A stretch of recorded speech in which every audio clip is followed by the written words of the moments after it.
Hey folks, it's Patriot Nurse, and thanks for joining me today. I'm in the car. I got some fantastic $1 sunglasses from Dollar Tree here.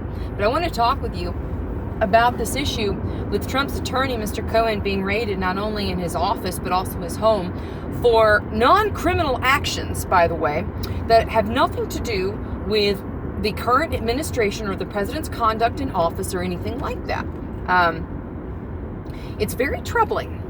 And this is why you should care. Because in the United States, if you've ever been married, you have approximately a 50% chance of the need for an attorney's services. There's a 50% chance, approximately, that if you get married in the United States, you're going to get divorced. And usually that involves attorneys. If you have ever adopted a child, you're probably going to need the services of an attorney. If you've ever started a business, you know that you're probably going to need the services of an attorney at some point. If you've ever been wrongfully accused of a crime, you're going to need the services of a good attorney, who, by the way, is going to keep your secrets, which is what they're supposed to do. But moreover, like adoption, immigration, naturalization, copyright law, all of this functions on the axis, pivots on the axis of attorney-client privilege. Attorney-client privilege, meaning that relationship is intact and can't be busted open, is one of the foundational cornerstones of law practice, constitutional law practice here in the United States, because it involves multiple amendments to the Bill of Rights, including the Fifth Amendment.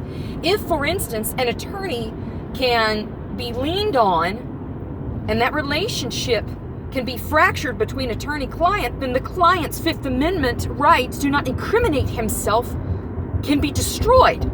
So, friends, the thing that I'm just astonished that's not being talked about more right now is this particular raid, courtesy of the federal government. An agency of the federal government, under some cockamamie excuse,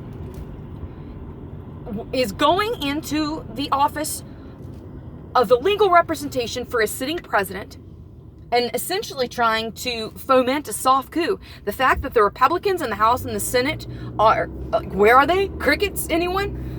They're nowhere to be found. They're not saying a thing about this right now, and it's very troublesome, okay? And let's face the reality here, that if you live in the United States, there is a decent chance that you may be directly affected by this precedent that's being set.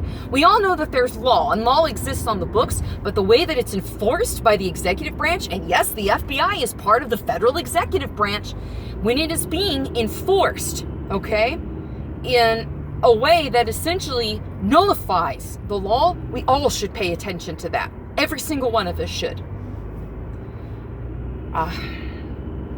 Friends, you know that if you paid any attention to me, that I have at times been extremely vocal in my criticism of President Trump, not only during the primaries, but during his presidency. So the man is not some messianic figure that, you know, I hold up with magical thinking that everything is fine and like he can do no wrong. That's not it at all. But what I'm telling you is that this move from the FBI to come in there and raid not only the office, but the home of an attorney, the legal representation for his client, that is problematic. And it affects every single one of us, and we all should be concerned about it. That's just what I was thinking. I wanted to share my thoughts with you. Hope it was helpful for y'all. If you haven't joined me on Patreon, I encourage you to do that, because YouTube is notorious as of late in its hodgepodge enforcement of its own rules that are constantly changing. So I'd love to see you over there on Patreon. If you consider supporting me for $1 a month and chipping it, I really appreciate it. And I'll put the link in the description box below. But I hope it was helpful for y'all. For now, it's Patriot Nurse signing off. I'll see y'all later.